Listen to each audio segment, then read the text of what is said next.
on our show. Now, first, domestic violence. It's a problem society has been aware of for a long time, but maybe we haven't really understood the depth of it until it became an issue for the country's most popular sport. Now, more and more cases have come to light in the NFL, and communities are taking a harder look at the problem within its own homes and neighborhoods.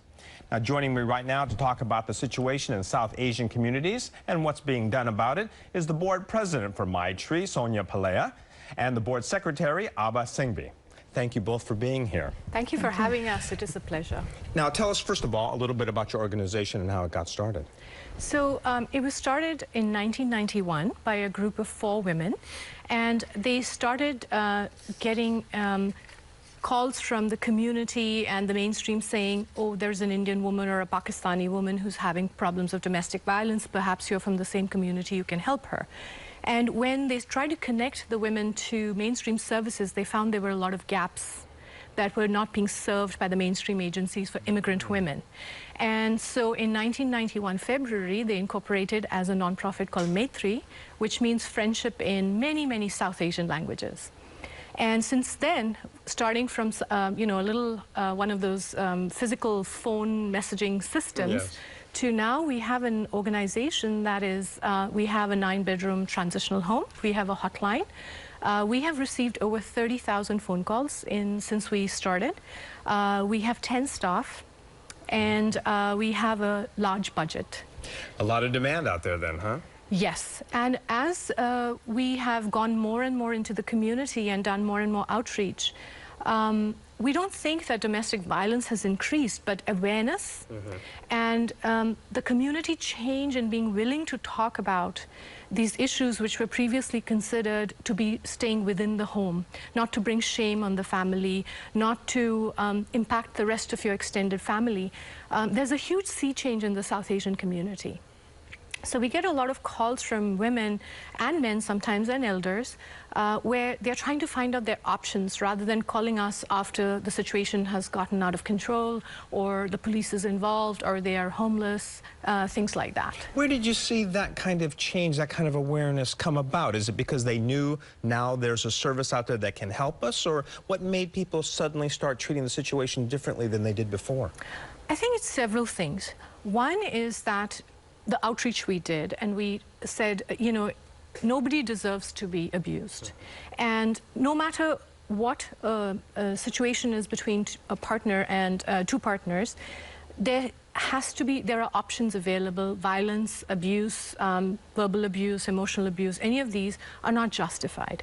And I think we have done so much grassroots education that there was part of this change.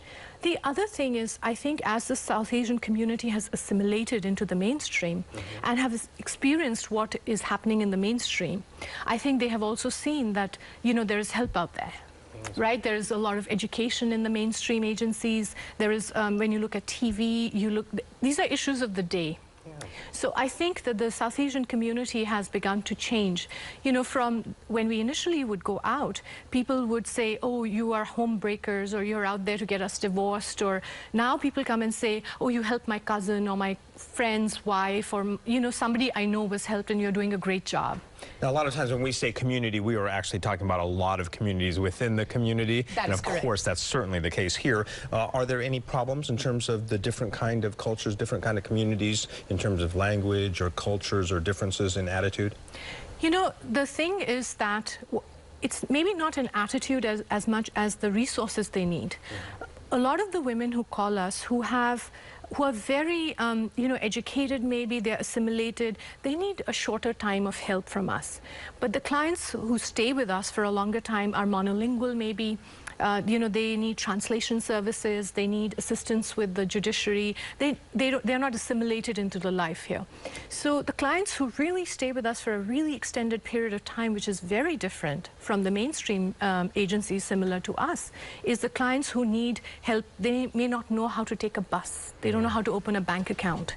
And so these clients, these women, they need a lot more extended support than the mainstream agencies can provide. I can see. You know, well, one of the things is that I heard a lot about the boutique, even almost before I heard about the agency. It's kind of well known. Tell us a little bit about this boutique, and not only in terms of what it does, but what it's designed to do. So that's the latest program of Maitri, and primarily two issues is what it is, supporting two programs at Maitri. One is the outreach program, getting the community involved, because it is a community issue, and if we're going to address this, we need the community involved in it, taking a stand in it.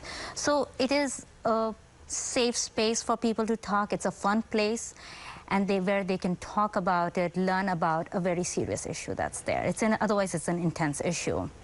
How about the economic empowerment programs? So that's the second reason that is there. So all net proceeds from this project go towards supporting the economic empowerment project. What are some of the things that it tries to do in terms of within the community?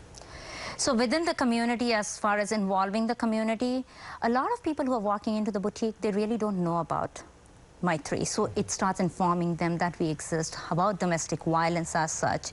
And also in addition to that, there are a lot of people who want to do something, but they don't know what to do, where to do. And they don't have either the bandwidth or the resources to get involved and do something very intense. But coming for 2 hours and doing something and volunteering, it's a feel good, and they start getting engaged. Sonia Abba, thank you very much for being here to talk about that. It was our pleasure. Thank you. And for more information,